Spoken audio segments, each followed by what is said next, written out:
There's a couple of things I want to share, and you can see behind me here, actually on my right, it may be on your left, but it's on my right, a beautiful picture of a lady over there. Her name is Joe Amy Owen, and we had a memorial service for her yesterday. She's special to the Cosmic Center because she was very much an integral part of it, particularly in the beginning. She was a renowned healer. And many healers, as you may know, they're not just restricted to like a very three-dimensional dynamic of healing, but particularly in the area of spiritual healing, there's many other levels to that.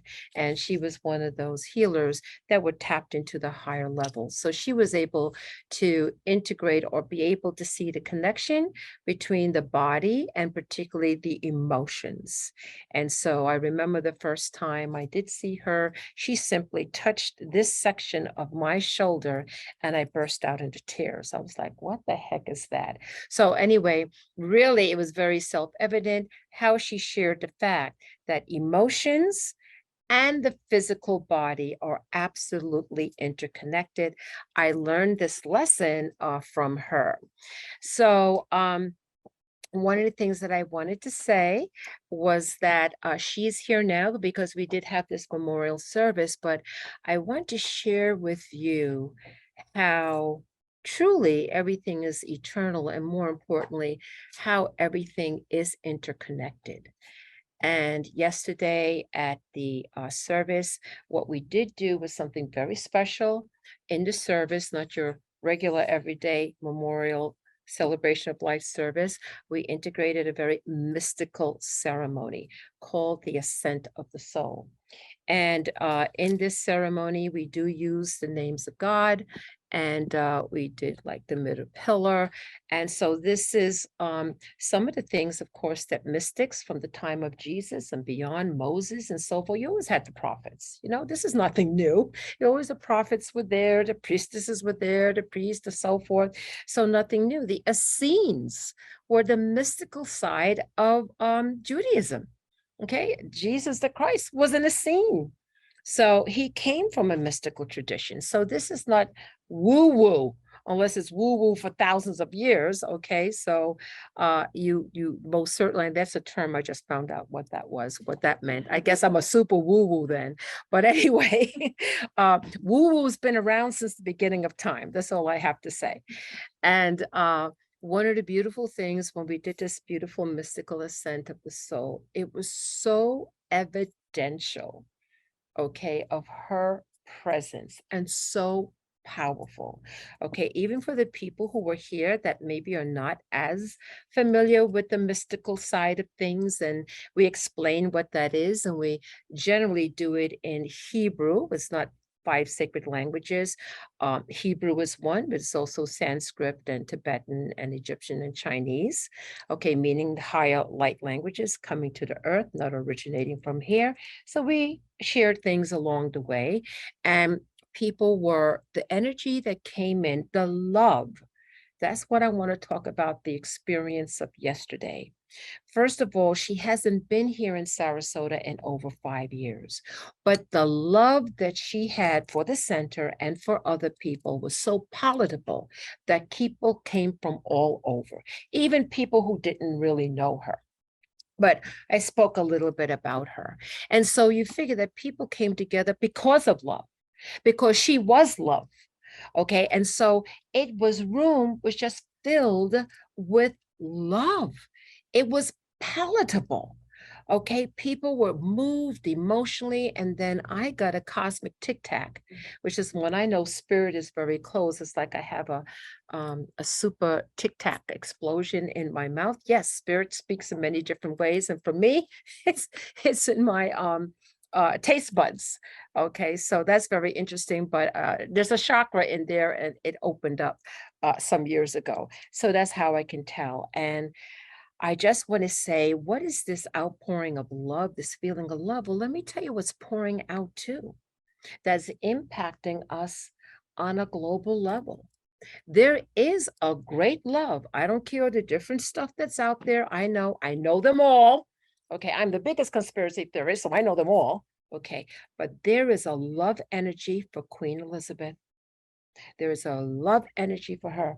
And I've always had a connection to her because when she um, ascended the throne or seated the throne, when her father, King George, died, and she acceded the throne, is when I was born. So my mother being a former British subject, and yes, a colony, and there's a lot of that. However, okay, the bottom line with that is many of us are born into situations. Am I correct? There's a lot of lineage stuff that's there. And I feel that she is born into a system. Okay, but even in those organizations that are secret and so forth, okay, and people say, oh, I don't know about them. Well, you have a new generation of people coming in and saying, I'm not going along with this program, or I'm aware of things of the past that's not right. Light workers can incarnate in any system and make a difference.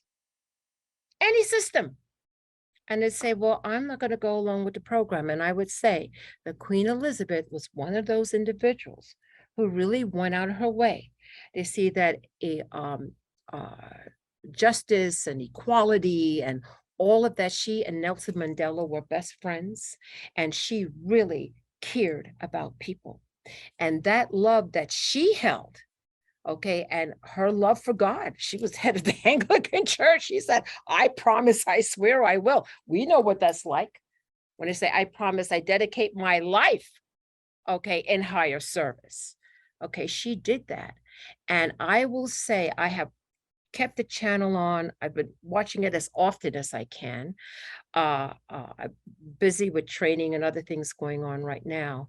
But there is a frequency, okay, that's around the planet right now, okay, of an outpouring of love and respect and support. It's like people have paused and there's like a higher heart activation, not with everybody, but for many people on the planet, better than the war. It's like a pause, like, oh, let's wait a minute.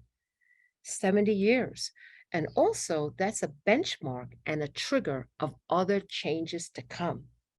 And I'm just thinking that this pause of somebody who dedicated her life to service, not into a perfect system, but I think in her own way, tried to make a difference with a powerful, what I call power, a feminine power that was able in her soft way to completely change attitudes and be able to move things in a more positive direction. She had great power. She didn't flaunt it. She didn't do that, but she, okay, used that soft power that moved mountains, that moved mountains.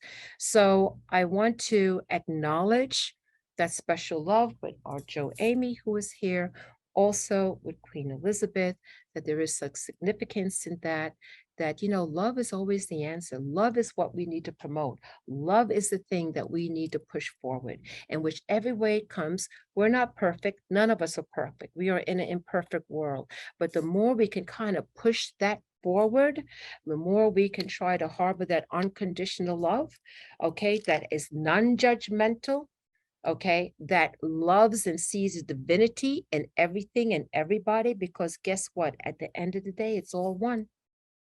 As Joami came in yesterday, apparently there's no problem in a three-dimensional dynamic that you can, and for those of us that are here at Anchoring Light, well, of course, we know we're not limited to this three-dimensional expression.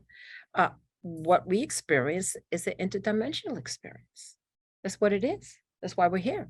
That's what we're doing, because we are able to be aware beyond the visible. In fact, it's the invisible that has more impact on the visible. And as time goes by, guess what's happening? I know everybody here can say, wow, these veils, okay, are beginning to move away. I'm beginning to get more insight. I'm beginning to understand. And what ends up happening, you have a higher perspective of things. It changes. Your perspective changes. You become more widened and more expansive in your awareness and consciousness. And when that happens, there's a shift. So things are not limited to this anymore. Things are like this. And then you move in that space. You move in that space.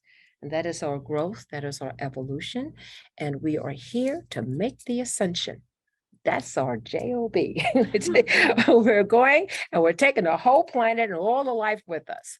So the more of us that are awake, conscious of that, and all icons you have seen, they always point here, which is the higher heart of compassion and unconditional love. That's how we bring the energy up and forward and move it forward. So with that, I want to say to everybody, number one, I'm letting everybody know that next Monday, we will be having our anchoring light and our chat, which is what we're doing now, but that's going to be in Sedona, Arizona. Sedona, Arizona. And that's a result of a directive from guess who? The Divine Mother. We're going there to heal the land. This wouldn't be the first time for that kind of request. So we will be transmitting from Sedona, Arizona. For those of you that are on Zoom, we will not be meeting in person at the Cosmic Center. This will be online only, and I'll do the chat on Facebook Live. So there you have it. I will see you next time in Sedona. I'm looking forward to that and all the beautiful energy that's over there. And so we're going to say namaste to our family of light on Facebook Live. See you next time.